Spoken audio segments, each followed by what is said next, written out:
Mga ka-business, baka samantalahin ko itong pagkakataon na to. Kung po pwede po sana, lalambing ako sa inyo. Supportahan niyo po yung Anime Reactors TV. Solid ka business po yan. Tapos ano po kasi siya, bedridden na po, mga ka-business. So sa pamamagitan ng pagbablog, awa ng Diyos nga, na-monetize na siya. Nagkakaroon siya ng kaunting revenue. Kaya maliliit lang kasi yung views niya. Baka pwede po suportahan natin si Anime Reactors TV. Yan.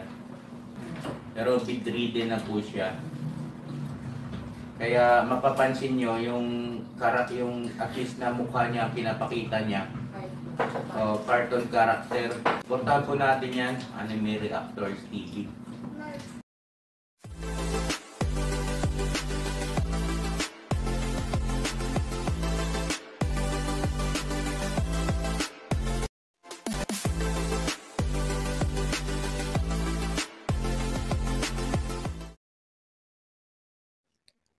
Hello guys, mapagpalang araw po sa ating lahat. Narito pong muli ang inyong lingkod, Anime Reactors TV.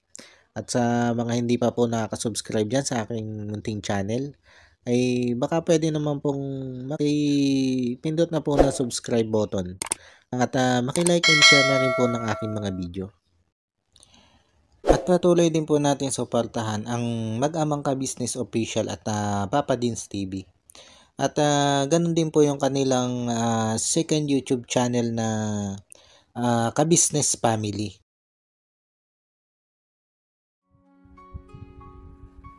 Yun, panibagong araw, panibagong reaction ulit tayo guys.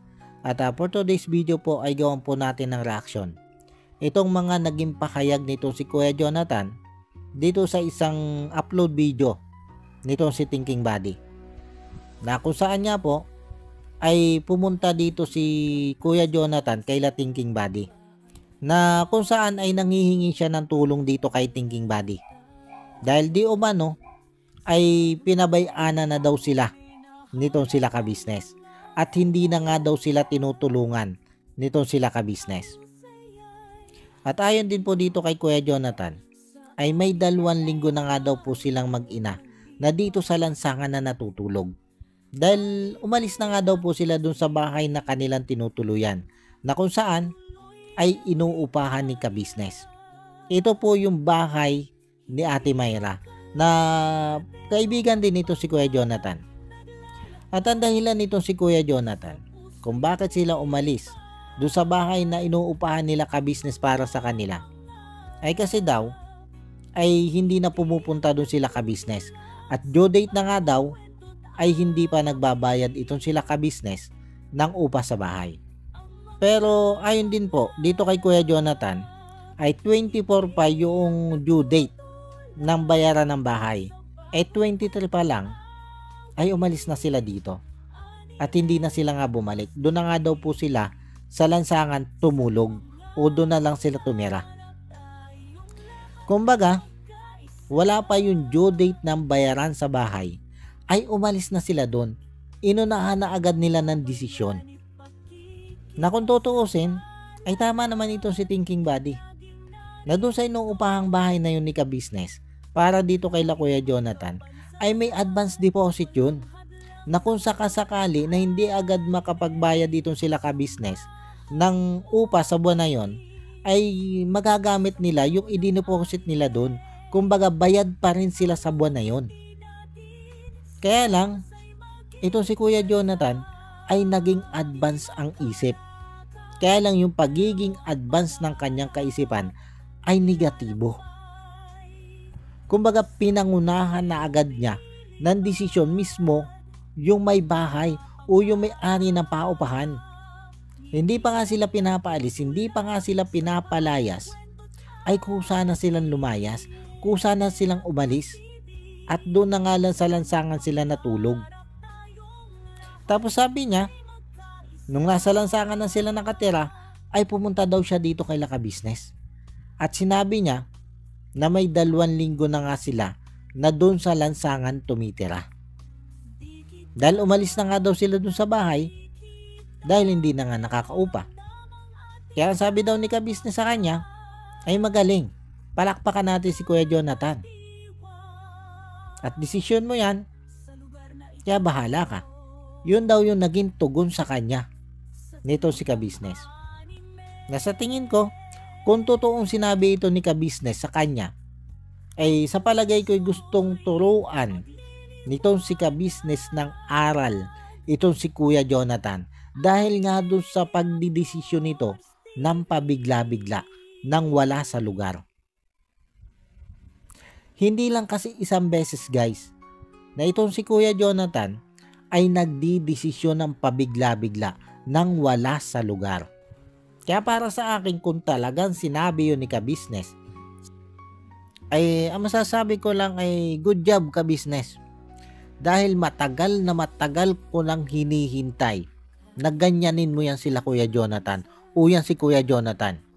Yung bang maipakita mo sa kanya yung aral na dapat niyang matutunan.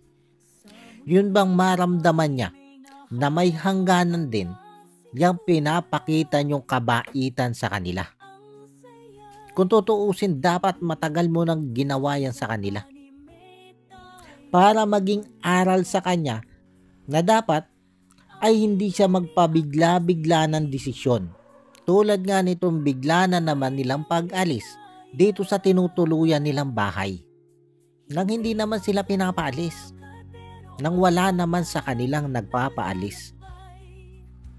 Dahil ayon na naman dito kay Kuya Jonathan na hindi naman sila pinapaalis doon ni Ate Mayra sa bahay na inuupahan nilang yan. Pero sila, kusa silang umalis. Dahil anya, hindi nga daw nakakabayad itong sila Ka-Business. Ay kung tutuusin, 12 days pa lang na hindi nakakabayad itong sila Ka-Business. Yun yung banggit niya. Pero itong 12 days na ito ay kasama na dito yung pagpunta niya doon kay La Thinking Body. Yung 12 days kasing yung guys, kung tutuusin, maikling panahon lang yun na na-delay. Lalo na nga't may advance deposit itong sila Ka-Business doon sa bahay. Maiksing panahon lang yun. Ang problema kasi dito kay Kuya Jonathan ay yung kanyang kaisipan. Yung pabigla-bigla siya nagdidesisyon. Tapos, pag siya nagigipit, lagi niyang isinasaalang-alang si Nanay Marita. Na yun daw kasi yung gusto o desisyon nito si Nanay Marita. Tapos ngayon, ang sinisisi nila sa ganyang nangyayari sa kanilang buhay ay sila Ka-Business. Parang kasalanan nila Ka-Business ang lahat ng kanilang maling desisyon. Ito yung napakahirap guys dito kay Kuya Jonathan. Sabi ko nga, ito yung taong napakahirap tulungan. Yung natulungan mo na nga't lahat. Sa bandang huli, ikaw pa yung sisisihin sa mga maling naging desisyon niya. Kasi ang pinangahawakan dito ni Kuya Jonathan ay yung naipangako ni Ka-Business na habang buhay na silang tutulungan nito sila Ka-Business. Yan yung pinangahawakan niya. At sinabi din niya yan kay Thinking Body na yun daw yung pangako sa kanila ni Ka-Business. Kaya lang, para ngayon nga daw ay hindi na tinutupad yun ni Ka-Business. Kumbaga, parang ginagawa niyang obligasyon nila Ka-Business na sila'y tulungan dahil dun sa naipangakong yun nila Ka-Business sa kanila. Na kung tutuusin, sabi naman nga ni Ka-Business ay hindi siya doon kay Kuya Jonathan nangako, kundi sa Panginoon. Kaya alam natin na hindi totoo na sila'y pinabayanan nito sila Ka-Business. Dahil kilala natin ito sila Ka-Business pag nagsalita. Kaya kung hindi agad tinugunan nito si Ka-Business, itong pagpunta sa kanya nito si Kuya Jonathan, ay malamang sa malamang ay ang intention dito ni Ka-Business ay yung maturuan ng leksyon itong si Kuya Jonathan doon sa pabigla-bigla nilang pagdidesisyon nang wala sa lugar. Kasi ang nangyayari guys, ay parang ito si Kuya Jonathan, ang gusto nito, yung lagi silang susuyuin, yung lagi silang aamuin. Ay kung tutuusin, napakaganda na nga ng buhay nila dito kay Ka-Business. Binibigyan sila ng pagkain. Sinusuplayan sila ng isang kabang bigas buwan-buwan plus yung grocery pa. Tapos minsan nag-aabot pa nga itong si ka-business ng kanilang panggastos. Pero para sa kanya, pag sumablay sila ka-business ng ilang araw sa pagtulong sa kanila, ay malaking kasalanan yun nila ka-business. Tapos dahil ang feeling niya ay pinababayaanan siya nito sila ka-business, ay pumunta siya dito kay Lating King Buddy para magsumbong, para siraan sila ka-business. At may balak pa nga siyang pumunta din dito kay Power Ranger o dito kay Renji para sabihin ang lakat ng kanyang hinaing. Kaya malinaw na ang purpose nitong si Kuya Jonathan sa pagpunta niya dito kay Thinking Buddy ay para magpa-vlog at para siraan itong sila ka-business sa mga viewers. Kasi bukod dito kay Thinking Buddy, ang gusto niyang puntahan ay si Power Ranger na alam niya na nagbablog din. Gusto din niya magpa-vlog doon at sabihin ang lakat ng kanyang hinaing laban kay Laka Business. Ganto kawalang bait itong si Kuya Jonathan na kumbaga parang gusto pa niyang i-blackmail itong si Laka Business na pag hindi mo kami tinulungan ay patuloy ka naming sisiraan o patuloy kitang sisiraan. Kaya sabi ko nga itong si Kuya Jonathan matalino ito dahil kita nyo, naisip niya yan na pumunta dito kay Thinking Buddy dahil alam niya na itong si Thinking Buddy ay vlogger. Kaya sabi ko nga, ang totoong pakay dito nitong si Kuya Jonathan ay hindi para humingi ng tulong sa kanilang makakain, kundi ang totoong pakay dito ni Kuya Jonathan kay Thinking Buddy ay para siya magpa-vlog at sabihin niya dito sa vlog yung kanyang mga hinaing o yung mga mali niyang hinaing dito kay Laka Business. Dahil ang tingin niya ay ititigil na nila ka-business yung pagtulong sa kanila. Kaya bilang ganti kay Laka Business ay balak niyang siraan itong si ka-business sa pamamagitan ng vlog gamit itong si Thinking Buddy. At ganoon din, balak din niyang gamitin itong si Power Ranger para sirain itong si ka-business. Ganyang klaseng tumanaw ng utang na loob itong si Kuya Jonathan sa mga tao na tumulong sa kanya. Nasisiraan niya dito si ka-business na hindi na sila tinutulungan. Siguro ang tingin niya, pag sinabi niya ito kay Thinking Buddy, ay mapipilitan itong si ka-business na tulungan sila.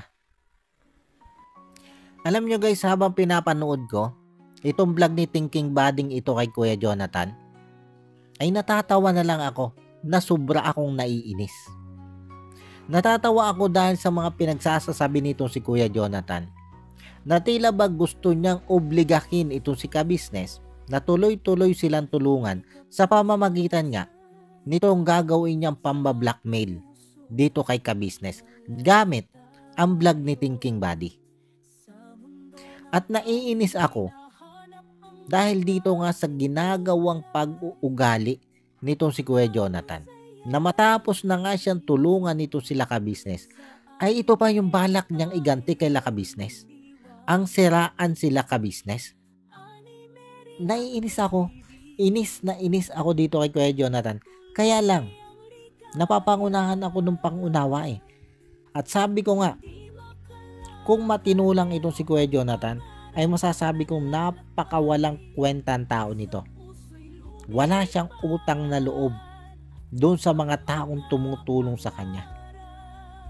Dahil matapos nga siyang tulungan, ay ito pa yung gagawin niya. Sisiraan pa niya sila ka-business. Tulad nga ng sinabi ko kanina, na ilang beses na niya itong ginawa guys. Maging yung mga M's na nagsasakripisyo ng paglilinis dati kay Nanay Marita ay sinabihan pa niya ng mga plastic. At doon sa isang vlog nga dati ni ka-business, nung papunta sila doon kay Tatay Manuel, ay binalak na rin siraan itong si Kuya Jonathan doon sa mga tao doon, itong sila ka-business. Nasa vlog mismo yan ni ka-business Samantalang kung tutuusin, ay napakaganda na ng buhay nito sila Kuya Jonathan at Nanay Marita dito kay Laka Business. Nung panahong dito ito itinala nila ka business sa malapit sa kanila. Sagot nila yung pagkain, upa sa bahay, tubig, ilaw. Tumaba na nga itong si Nanay Marita at itong si Kuya Jonathan dahil nakakakain sila ng maayos at ng masarap dito kay Laka Business. At itong si Kuya Jonathan niya ay binigyan pa ng trabaho nito si ka-business na pagsama-sama nga po sa pagmimisyon. At may sweldo dito si Kuya Jonathan. Pero dahil nga po dun sa pabigla-biglang desisyon nito si Kuya Jonathan nang wala sa lugar, ay bigla sila nga nagdesisyon na bumalik doon sa kanilang lugar na kung saan ay doon daw sila komportable. Tapos ngayon, na nagkaletse-letse yung buhay nila doon dahil din sa kanya mga maling desisyon sa buhay, ay sila ka-business pa yung sinisisi niya. Nasabi ko nga, para bang lahat ng maling mangyayari sa kanilang buhay ng dahil din naman sa kanyang maling desisyon, ay kay ka-business niya lahat isisisi.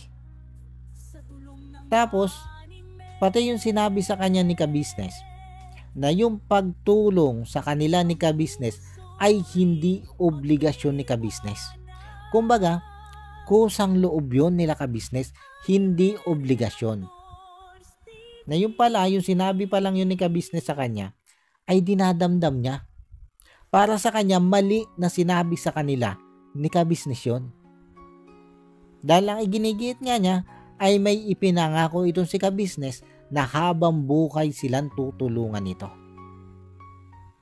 Yun yung pinanghahawakan pilit nitong si Kuya Jonathan. At ngayon nga daw ay hindi tinupad yun ni ka-business. Kaya para sa kanya ay maling-mali doon si ka-business. Alam niyo guys, sa totoo lang, kung ito si Kuya Bong ay naging sakit ng ulo nito si ka-business dahil sa pagiging pasaway nito, ay mas doble itong si Kuya Jonathan na sakit ng ulo nitong sila ka-business. Dahil kita nyo naman, matapos nga silang tulungan ng paulit-ulit nito sila ka-business, na hanggang sa ngayon nga ay tinutulungan pa rin sila, ay ito pa yung igaganti niya kay ka-business. Kundangan ba naman walang kabait-bait talaga ito si Kuya Jonathan. Tapos ang lagi niya sinasabi, ay kasi siya daw'y bobo. Siya daw'y tanga, wala daw siyang pinag-aralan. Yun yung laging katwiran niya. Na kung tutuusin, ay hindi naman siya ganun kabobo Kasi itong ganito nga mga bagay na iisip niya Ito nga paglapit niya kay Thinking Body, naisip niya ito na alam naman natin na ang purpose dito nito si Kuya Jonathan ay para siraan nito sila ka-business. Kaya nga siya nagpa-vlog kay Thinking Body. Para sabihin niya ang mga masasamang gusto niya sabihin laban dito kay ka-business. Kaya nga nung sabihin ni Thinking Body na ito'y naka-vlog, ay pumayag agad siya. Dahil ang lahat daw namang sasabihin niya ay pawang katotohanan lang. Pero ang lahat ng kanyang pinagsasabi doon ay puro kasiraan para kay ka-business. Ay buti na nga lang, ay alam nating lahat kung ano yung kondisyon ng pag-iisip nito si Kuya Jonathan. Kaya halip nga paniwalaan natin ang mga pinagsasasabi nito, ay natawa na lang tayo. Kaya lang, bagamat alam natin na itong si Kuya Jonathan ay may something sa kanyang pag-iisip, ay nakakainis pa rin.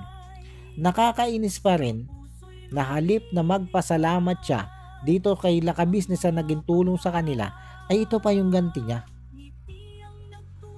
Kaya sabi ko nga, ito yung magiging patuloy na sakit ng ulo nila ka-business.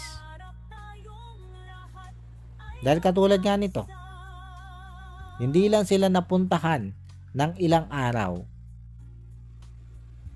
ay ito na siya, nagwawala na. Kung ano-ano nang sinasabi laban kay ka-business. Ay buti na lang ito si Thinking Body ay alam din kung sino ang tama at mali. Kaya halip ng siya'y kampiyan nitong si Thinking Body, ay pinangaralan pa siya. At sinabi sa kanya nitong si Thinking Body ang lahat ng kanyang pagkakamali. At sa bandang huli nga, ay pinangaralan itong si Kuya Jonathan, itong si Thinking Body. Bago ito si Kuya Jonathan ay tuluyang umalis. Kaya lang, ay hindi natin alam kung ano pa yung mga susunod na gagawin nito si Kuya Jonathan na maaring gawin niyang paninira dito kay Laka Business. Kasi kung kay Thinking Body nga nasabi niya yung mga ganung bagay Lalo na nga pag may nakausap siyang ibang tao. Ay di lalo na pag may nakausap pa siyang ibang vlogger. Tapos yung makakausap niyang vlogger ay yung vlogger na may malaking inggit dito kay Ka-Business. Tayari na. Dahil sigurado, nagagamitin at gagamitin siya nun para may maipanira laban dito kay Laka Business. Kasi sa tingin ko, ay tuwing may makakausap itong si Kuya Jonathan, ay ito yung sasabihin niya sa makakausap niya. Kumbaga, ang lahat ng sasabihin niya sa mga makakausap niya ay laban para kay Laka Business. Asahan na natin yan, guys. Dahil ito, nakita naman natin, narinig natin sa mga pinagsasabi niyang pahayag nung siya'y pumunta dito kay Thinking Body. Malinaw na malinaw yan, guys, na ang intention niya ngayon ay siraan sila Ka-Business.